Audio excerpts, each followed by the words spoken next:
Paz e bem, meus irmãos. Então vamos para um pequeno estudo hoje. O estudo é ficar ou namorar. O que a Bíblia diz a respeito disso? O que é ficar e namorar? Por que eu estou fazendo esse pequeno estudo?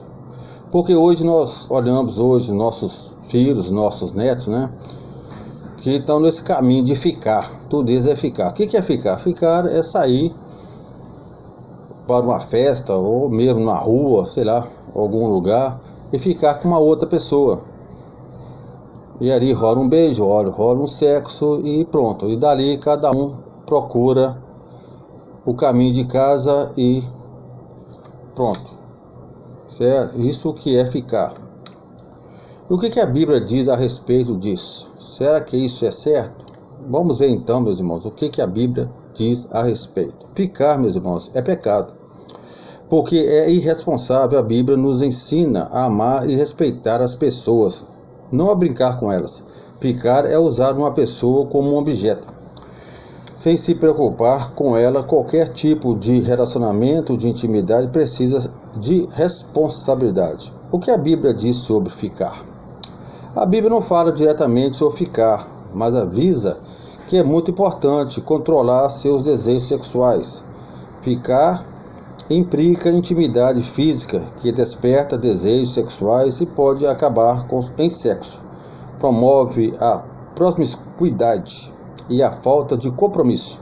1 Coríntios capítulo 6, versículo 18 a 20 diz assim, meus irmãos: fujam da imoralidade sexual. Qualquer outro pecado que alguém comete não afeta o corpo, mas a pessoa que comete imoralidade sexual peca contra o seu próprio corpo. Será que vocês não sabem que o corpo de vocês é o templo do Espírito Santo que vive em vocês? Ele foi dado por Deus.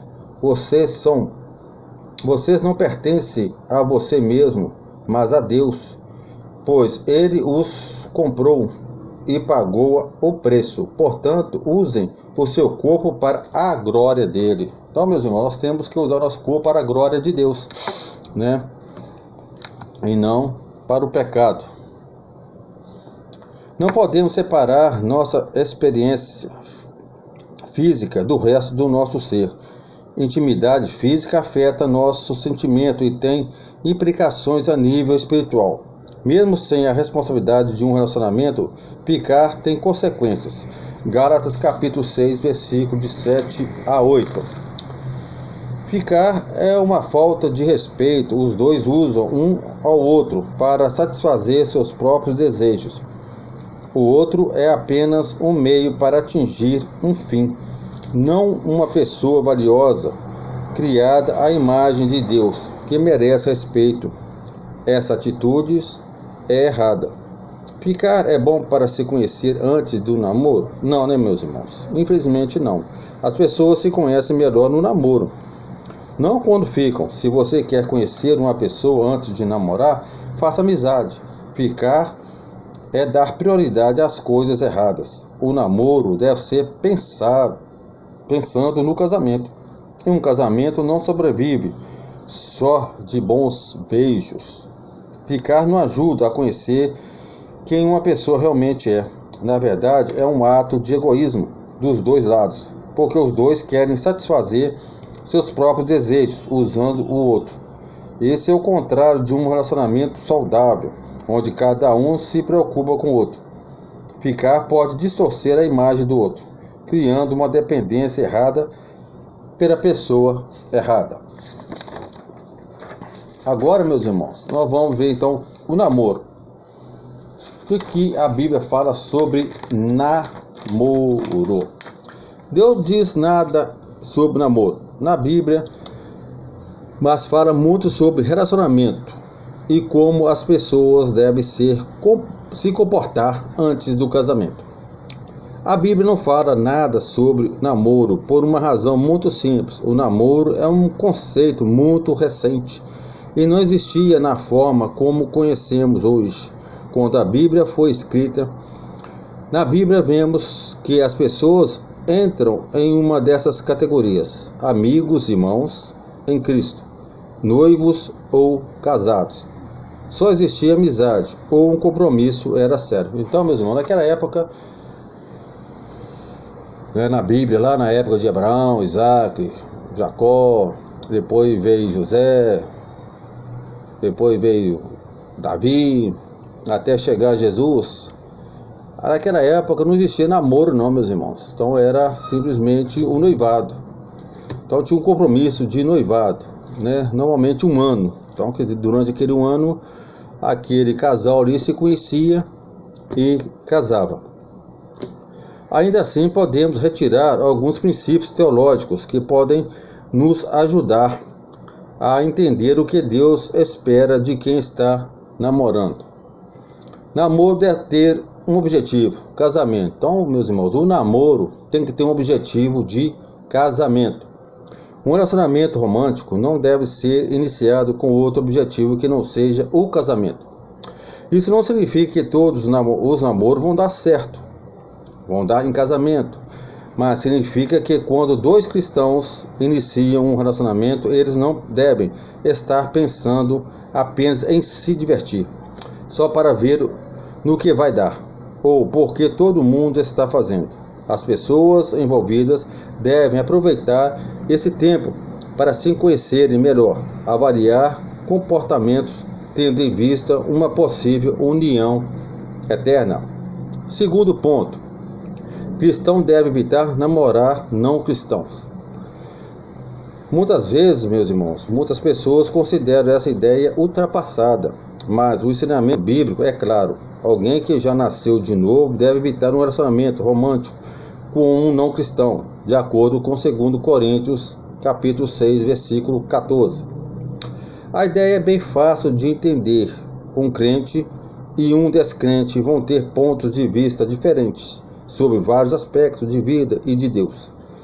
Se o objetivo do namoro é o casamento, se duas pessoas tiverem visões tão diferentes da vida, um casamento bem-sucedido vai ser pelo menos muito difícil e em alguns casos até impossível. É verdade, pode acontecer de o descrente se converter, mas não confie nessa possibilidade. Ninguém sabe se um dia alguém irá se converter. 1 Coríntios capítulo 7, versículo 16. Por isso evite julgo desigual, né, meus irmãos? Então não é bom a gente namorar e casar com pessoas que não seguem a nossa igreja, a nossa religião, né, o nosso costume, acreditar em Jesus Cristo e assim por diante. Ainda não está convencido, né, meus irmãos? Se não está convencido, então vamos ajoelhar e pedir que o Espírito Santo aí age aí em nós aí, e nós enxergamos aí uma pessoa correta, uma pessoa mais certa para que podemos namorar e casar. Encontre a pessoa certa, né, meus irmãos? Não adianta querer namorar só por namorar.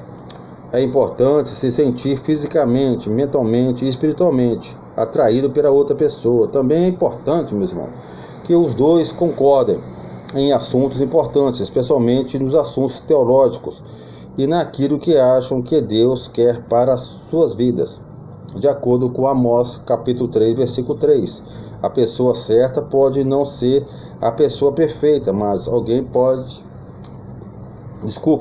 que tenha o alvo certo, Cristo Jesus. De acordo com Filipenses, capítulo 3, versículo de 13 a 14.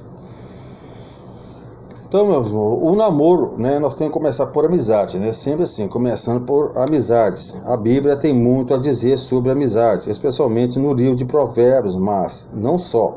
E é aí que tudo deve começar.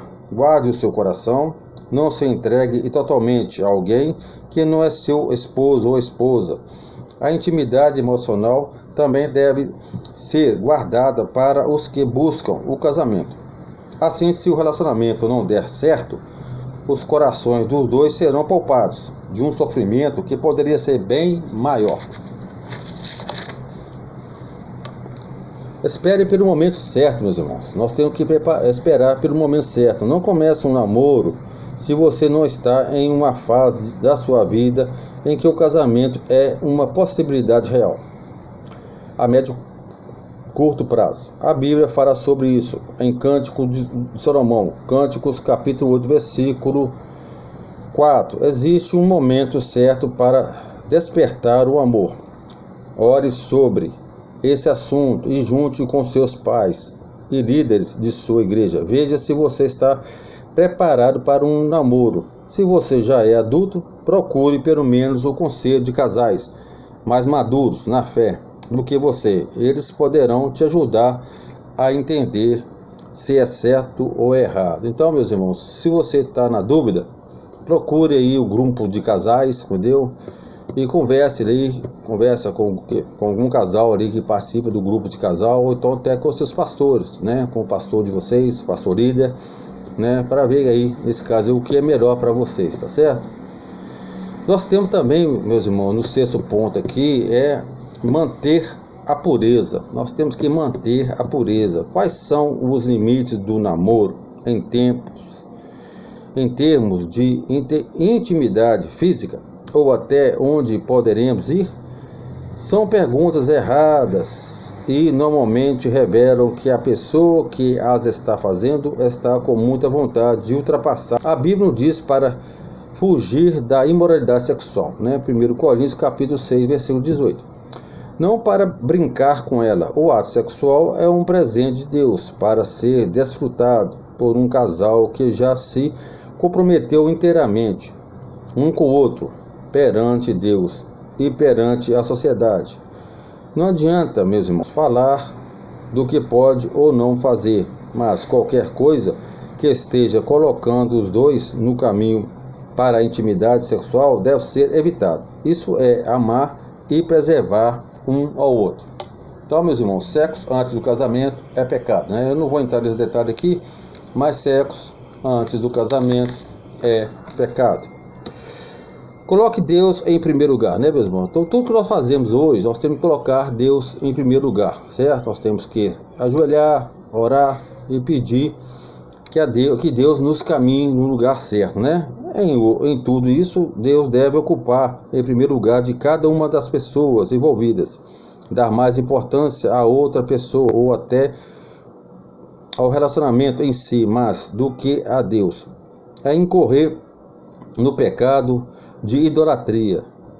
Em todos os momentos da nossa vida, o nosso relacionamento com Deus é o mais importante de todos.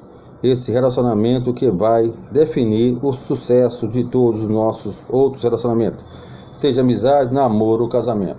Então, meus irmãos, finaliza aqui esse pequeno estudo. Eu espero que cada um entenda aí, né? Se tem alguma dúvida em relação aí ao namoro e casamento, por favor, procurar aí o seu pastor ou alguém aí que mexe com um grupo de casais, né? Um casal aí, grupo de casais, e peça orientação em relação ao namoro, tá certo? Paz e bem.